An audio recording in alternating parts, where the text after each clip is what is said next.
Don't you just hate it when you're finally making progress on a task or downloading something you really need and that disk almost full banner pops up to kill the mood? It's honestly one of the biggest headaches that comes with having a Mac, especially since we can't just swap out the storage for something larger on a whim. But you're in luck today, because we're going to walk through how to track down those massive hidden files and finally fix your storage issues. Let's save your Mac storage together.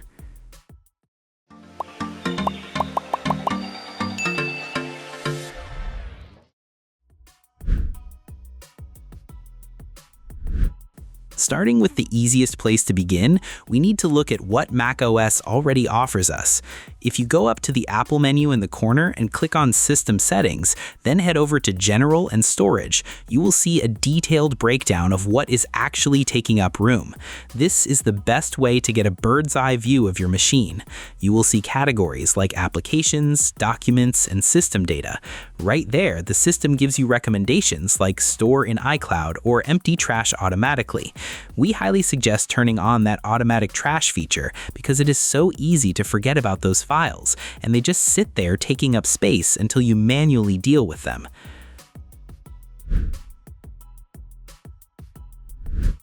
Moving on from the overview, we want to actually get our hands dirty and find the specific files that are the biggest offenders. When you are still in that storage menu, you can click the little eye icon next to Documents. This opens up a window that lets you sort every file on your Mac by its size. It is honestly pretty eye-opening to see how many old video projects or huge installers are just collecting dust.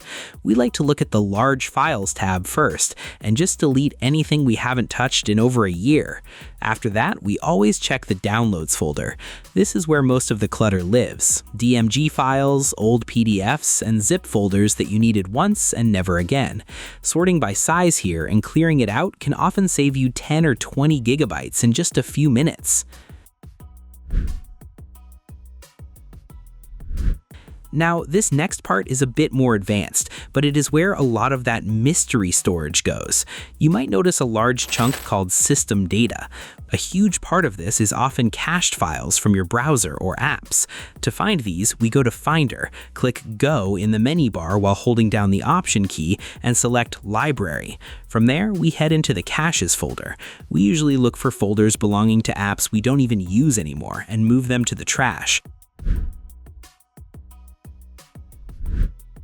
Building on the idea of removing clutter, we have to talk about how we handle applications. Most of us just drag an app to the trash and think it's gone, but that usually leaves behind a lot of service files in your library folder.